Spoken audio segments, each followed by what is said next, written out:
जय हिंद दोस्तों। तो कैसे हैं आप सभी? आशा करते हैं कि आप सभी स्वस्थ मस्त और पढ़ाई में व्यस्त हैं। तो चलिए आज हम देखेंगे कक्षा 6 गणित, इसके पार्ट 2 को देखेंगे। पार्ट 2 का नाम है पूर्ण संख्या। देखिए, हमने इसके पिछले वीडियो में इसके पीछे का अभ्यास को करा दिया है। चलिए अब देखेंगे अभ्यास 2D। 2D देखने से पहले हम उसके कुछ प्रगुण देख लेते हैं जो 2D में उपयोग किया गया है, अभ्यास में उसका उपयोग है। इसीलिए सबसे पहले हम इनके प्रगुण को पढ़ लेंगे। तो देखिए, पहला प्रगुण क्या है? पूर्ण संख्याओं में भाग की संक्रियाएं, यानी कि पूर्ण संख्या जो है उनमें भाग की संक्रियाएं क्या है।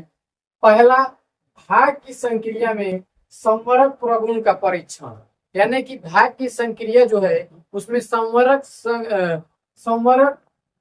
जो प्रगुण है वो उसका नियम का पालन कर रहा है कि नहीं, उसको देखना है। देखिए, संवरक प्रगुण का ये लिखेंगे, इसमें लिखेंगे विभाजन की संक्रिया पूर्ण संख्याओं के लिए संवरक नहीं है। यानी कि विभाजन की जो संक्रिया है वो पूर्ण संख्याओं के लिए संवरक नहीं है। कैसे? देखिए, अगर मान लीजिए हम ले लेते हैं एग्जांपल में 20 और 5 भाग देंगे, ठीक है ना। तो 20 भागे 5 करते हैं तो कितना आ जाता है? ये पूर्ण संख्या है। चलिए, पूर्ण संख्या भाग दे रहे हैं 5 पे 20। अब ये भाग दिए तो कौन सी संख्या प्राप्त हो गई? पूर्ण संख्या।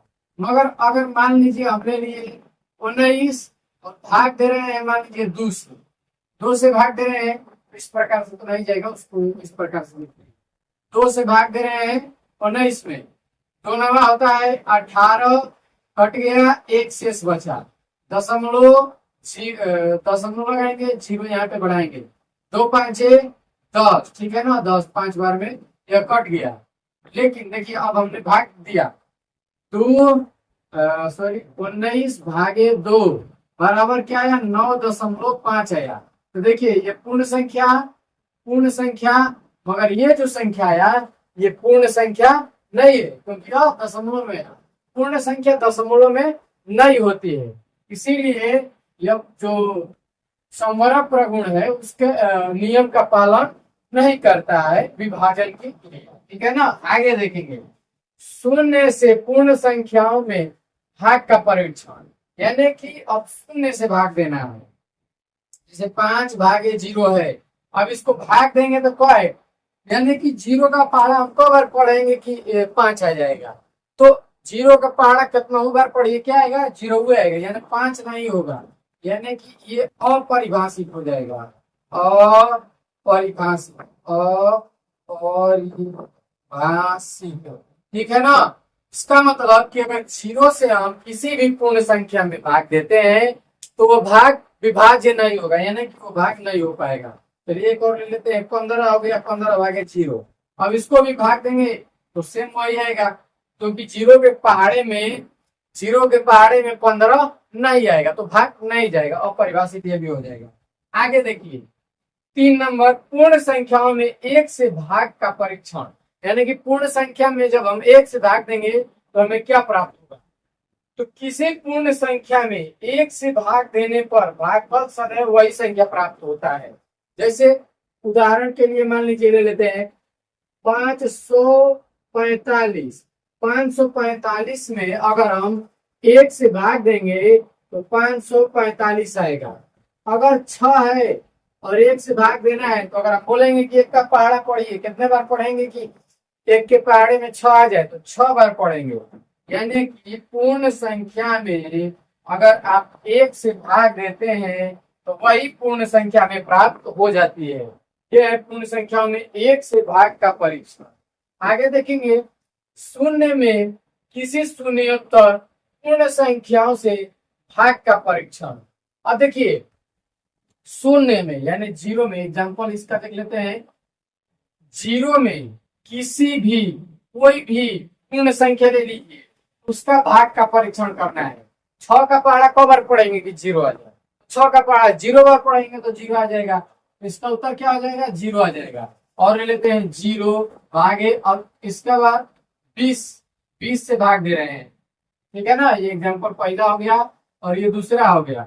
अब बताइए कि 20 का पहाड़ा हम कितना बार पढ़ेंगे कि 0 आएगा? तो 20 का पहाड़ा अगर हम 0 बार पढ़ेंगे तो 0 आ जाएगा, तो इसका उत्तर 0 हो जाएगा। अब देखिए क्या बोल रहा है शून्य में किसी शून्येतर पूर्ण संख्या से भाग देने पर भागफल शून्य प्राप्त होता है। ये भागफल क्या आया, भागफल हमारा क्या प्राप्त हुआ, शून्य प्राप्त हुआ, ठीक ना। ये इसका क्या है, भागफल है।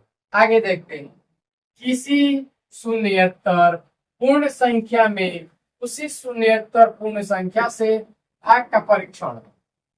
देखिए एग्जाम्पल के लिए हमने लेंगे, कह रहा है कि कोई ऐसा शून्येतर पूर्णांक लीजिए, कोई भी मान लीजिए 2 ले लीजिए और फिर वही लीजिए, यानी 2 लिए फिर से 2 लेना है। अगर बोला है किसी शून्येतर पूर्ण संख्या में, ये ले लिए, अन्य कोई पूर्ण संख्या ले लिए, शून्येतर पूर्ण संख्या कोई भी ले लिए, उसी शून्येतर पूर्ण संख्या से, यानी जो लिए हैं उसी पूर्ण शून्येतर पूर्ण संख्या से भाग का परीक्षण करना है। भाग देंगे तो क्या प्राप्त होगा, 1। फिर ले लेते हैं, मान लीजिए कोई अलग शून्येतर पूर्ण संख्या 15 अलग ले लेंगे, यानी 15 लेंगे तो यहाँ पर भी वही लेंगे 15, भाग देंगे तो कितना रहे भागफल 1। तो वही बोला है कि अगर किसी शून्येतर पूर्ण संख्या में उसी पूर्ण संख्या से भाग देने पर भागफल सदैव क्या आता है, 1 आता है। भागफल सदैव 1 ही आएगा अगर हम भाग देंगे तो। देखते हैं 2D के प्रश्नों की तरफ बढ़ते हैं। पहला संख्या दिया, पहला जो नंबर का सवाल है उसमें निम्नांकित संख्या रेखा द्वारा विभाजन तथ्यों को बताना है। ये संख्या रेखा है और इसके विभाजन तथ्यों को हमें क्या करना है, बताना है। तो सबसे पहले हम इनके बीच का अंतर देखेंगे, ठीक है ना। देखिए इसके बीच में 1 2 0 को छोड़ के गिनना है, फिर 1 2, फिर 1 2 1 2, जहाँ पे गिरा उठ के गिरा, उनके बीच में कितना अंतर है, 2 1 2 1 2, यानी हर जगह 2 2 2 2 से 2 2 का क्या है, अंतर है। जहां पे गिरा हुआ है एकदम लास्ट खत्म हुआ है, पहले उसको लिखेंगे, यानी कि 12, और जितना इनके बीच का अंतर है सबके बीच में बराबर अंतर होगा, सेम अंतर है, तो उसी से भाग देंगे। कितना का अंतर था, 2 का, तो 2 से भाग देंगे तो कितना आ जाएगा उत्तर, इसका उत्तर आ जाएगा 6। आगे बढ़ते हैं, प्रश्न संख्या 2 की तरफ। लिखा हुआ है 21 भागे 3, 21 3 7 21, यानी बराबर में 7 लिख दिया है। ये संगत गुणात्मक तथ्य, यानी इसका संगत गुणात्मक तथ्य क्या है, 3 गुणे 7, यानी कि फिर अगर 3 का 7 में गुणा करते हैं तो हमें 21 प्राप्त हो जाता है। 3 का 7 में गुणा करेंगे तो 21 प्राप्त हो जाएगा, ठीक।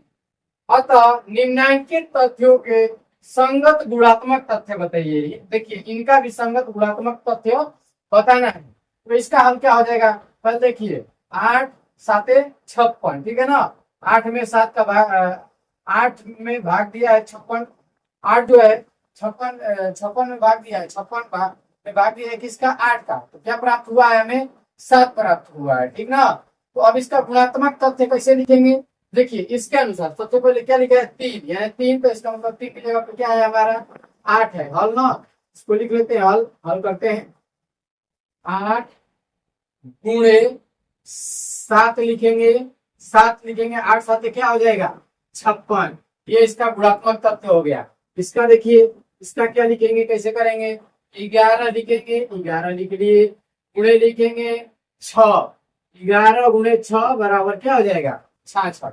ये भी इसका क्या हो गया, इन दोनों का ये उत्तर हो गया, ये इसका उत्तर और ये वाला इसका उत्तर, 56 और 66 आ गया, ठीक। आगे देखते हैं।